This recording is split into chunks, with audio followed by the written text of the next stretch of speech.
Hey guys, this is Lex, and welcome back to Lipstick and Liberation, a feminist podcast from the mindset of a Black feminist in her 40s, where I talk about current events and things that impact our daily lives from a woman's perspective. Full disclosure, I'm putting on my pink pill hat today. We're going to be having a conversation, and this podcast is going to be mostly fun.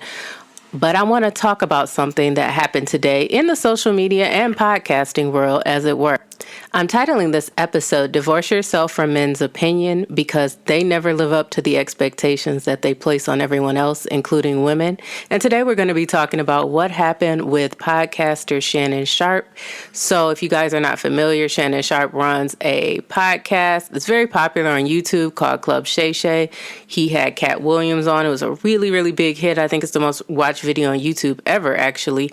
And so recently he had some allegations come out about him where he was accused of SA by a victim who I later today found out was 19 years old. And he released some text messages to show that the relationship was consensual. Now, if you're a feminist like me, or you're just a genuinely good human being who cares about the safety of others, you know that consent could be revoked at any time. So all these text messages actually proved is that Shannon Sharpe was having a relationship with this girl who was a 19-year-old OnlyFans model.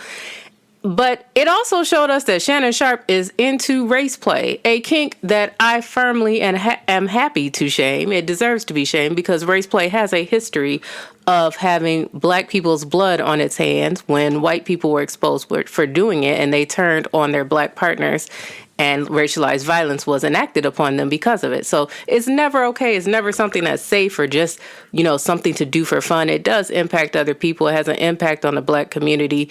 And seeing that Shannon Sharpe was engaging in this kind of behavior with a 19-year-old, somebody who is a fresh out of high school teenager, he's grooming her to do this. And it was really disappointing. I've liked Shannon Sharpe. I've enjoyed his interviews. Now, I've seen red flags, and it's always disappointing because when you see red flags with men, you hate when they come back and show you that it was actually part of the full circus. Like, they actually were a terrible person. So I've seen things with him in the past, with things he said that have given me pause with him, but I was just saddened to see that he is into this type of thing.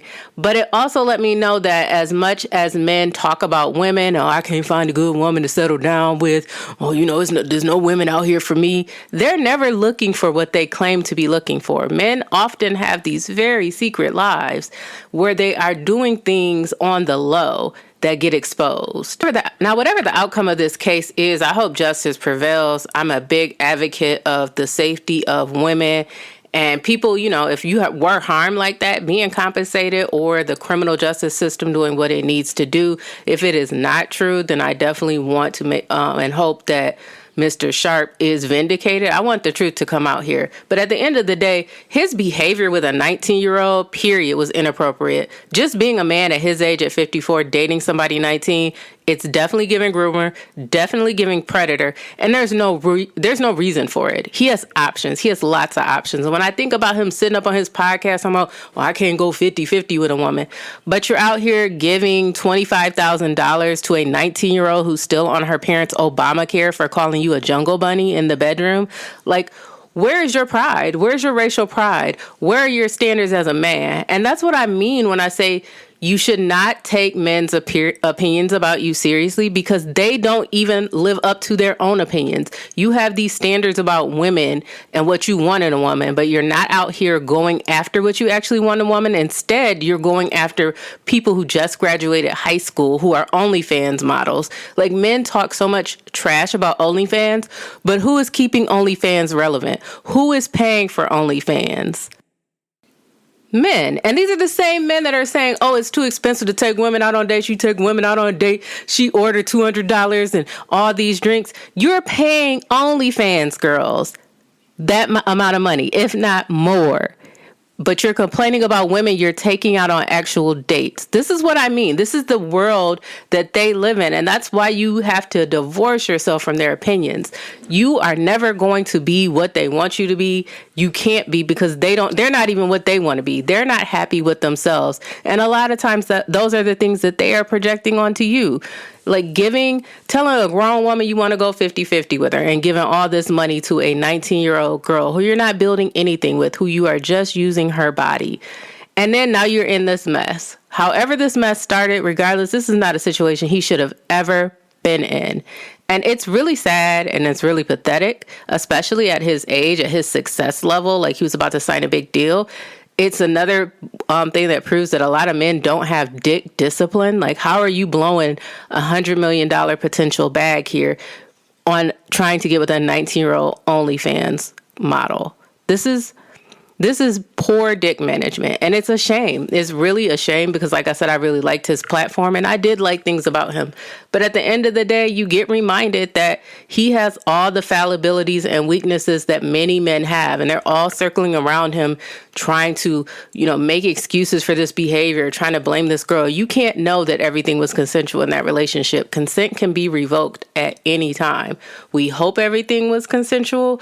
The best outcome for Shannon would be that that's the case. But if it wasn't, and we have reason not to trust him because you're out here grooming teenage girls, grooming them for race play, teaching them to call people slurs in the bedroom for your personal pleasure, like, we have a lot of reason not to believe you, because would we have ever found out about this? Would we have ever found out you were engaging in this kind of behavior had this never blown up? Probably not. You get on your podcast every week, like I said, and you talk about what kind of women you like, what kind of women you don't like, who you don't want to spend money on, and you're giving thousands of dollars to an OnlyFans model. Like, you're nothing like the person that you try to portray yourself as.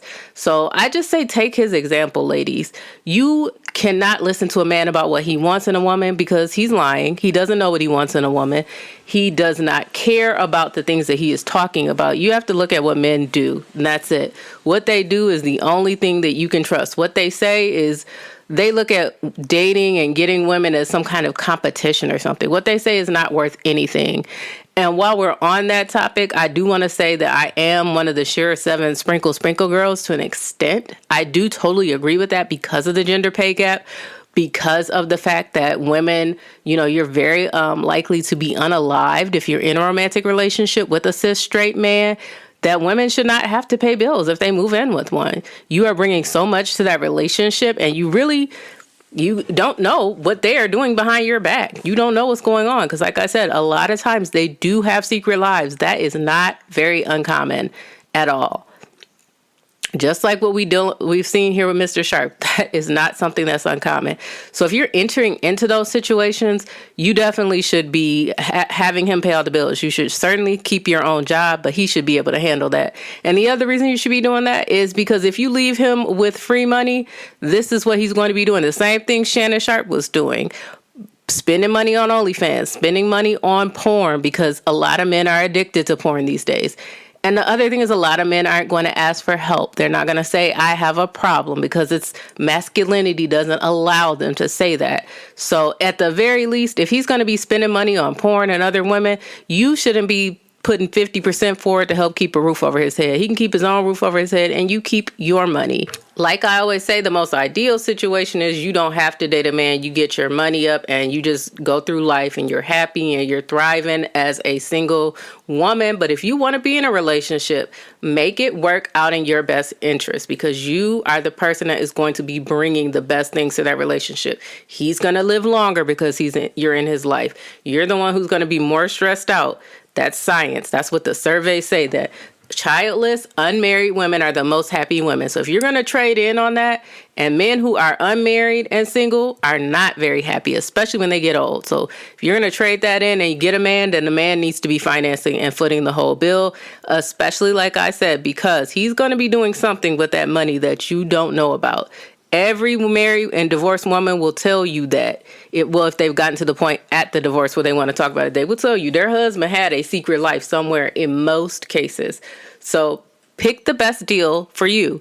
That's one thing women are not socialized to do. We are taught to fall in love, go with our heart. No. Pick the best deal for yourself, because you're signing up for a long-term relationship that could impact your mental health, your physical well-being. You need to have the best outcome for yourself.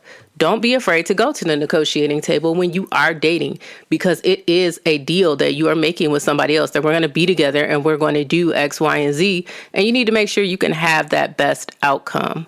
So moving along for Mr. Sharpe, and his preying on teenage girls, which, like I said, at the end of the day, no matter how that case comes out, I will never support him again, because preying on teenage girls is very, very sick behavior from men. And I really wish that they would address that, but society continues to allow them to do this.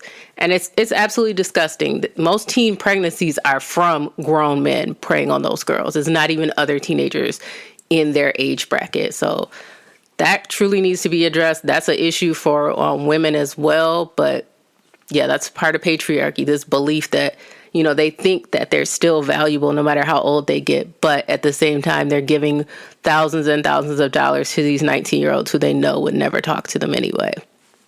So summing up that section, Shannon Sharpe is disgusting for dating a 19-year-old. Shannon Sharpe is disgusting for participating in race play. I hope the truth comes out about what really happened in that relationship. But no matter what, that is a sick, sick dude. And I don't have any respect for him moving forward. And women should take heed of behavior like that, especially in a man that's 54. We're talking about a person not maturing. No matter how much money they have, they're still on these very poor dick management type behaviors. And just take note of that when you're deciding to negotiate to be in a relationship with a heterosexual man. Be smart, because these things are not uncommon behaviors. This is something you could realistically be dealing with. So don't be letting them trick you into helping them pay bills so they can go spend money on OnlyFans. And moving on, I wanted to talk more about, I saw that Michelle Obama had launched a podcast, and she was talking to Tracy Ellis Ross, and she was talking about how she dates younger guys, which I don't think anybody ethically can date somebody. Once you hit 30, you shouldn't be dating anybody that's 25 or less than 25. 25 is the cutoff.